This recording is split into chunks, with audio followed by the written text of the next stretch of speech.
kandungan istriku.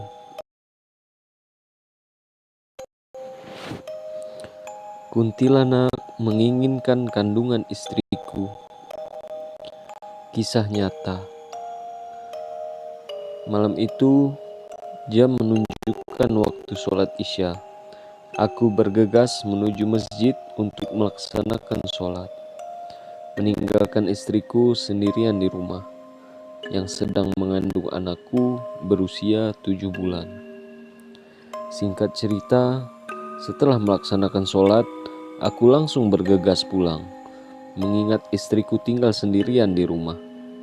Kondisi rumahku sangatlah sepi, karena berada di ketinggian dengan suhu 9 derajat. Jadi aktivitas di malam hari sangat kurang.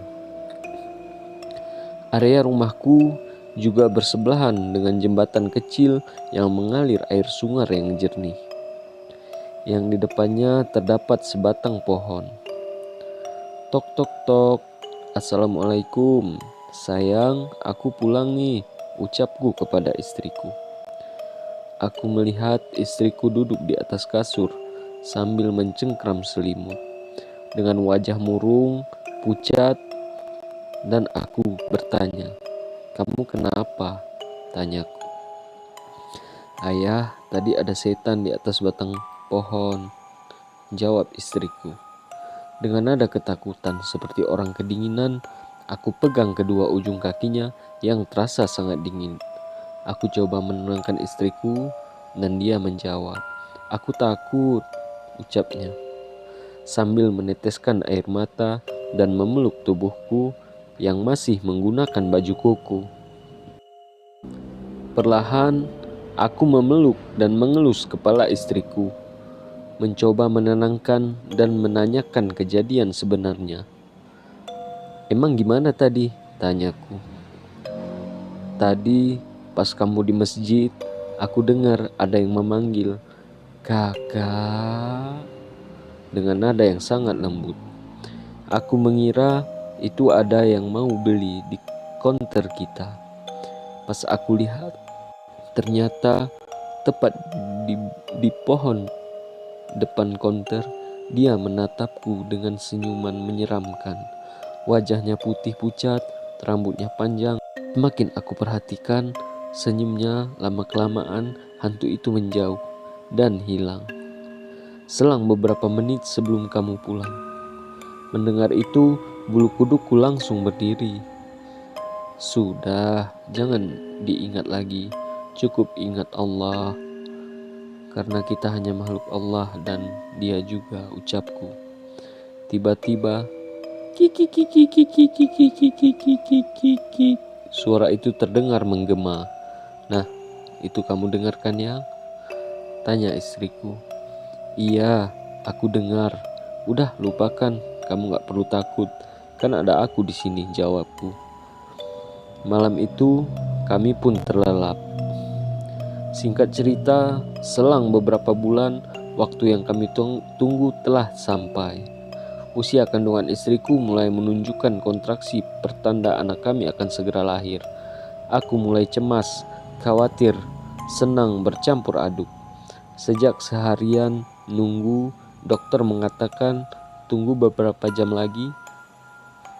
Dan hari itu, hari Kamis 13 Juni tahun 2019, sekitar pukul 2.00 WIB, istriku mulai menangis kesakitan menahan kontraksi. Ini waktunya gadis kecilku akan terlahir ke dunia. Aku mulai membangunkan keluarga, istriku, adik, abang, dan kami segera menuju ke rumah sakit terdekat. Aku dan istriku disuruh pergi duluan. Kuhidupkan mobil dan kutuntun istriku masuk ke dalam mobil. Baru beberapa menit kami berangkat dari rumah, istriku meminta untuk berhenti. "Ya, berhenti, sakit." Aku segera menghentikan mobil, tapi alangkah terkejutnya ketika melihat ke arah batang pohon pinus yang ada di pinggir jalan. Tepat di atas kaca depan mobil, aku melihat sesosok kuntilanak duduk mengayunkan kakinya, menatapku dengan sangat menyeramkan. Tak ada seorang pun yang bisa menjelaskan perasaanku saat malam itu, kecuali teman-teman yang pernah melihat sosok ini.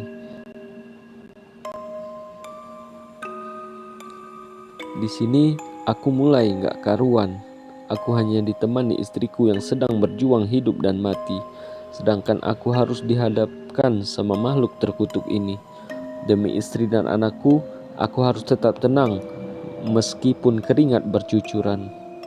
Jujur, kalau nggak karena istriku sedang sakit, aku layani makhluk ini. Setelah berhenti, kami pun melanjutkan perjalanan, sehingga sampai ke tujuan, rumah sakit bersalin di salah satu kota tempat kami tinggal.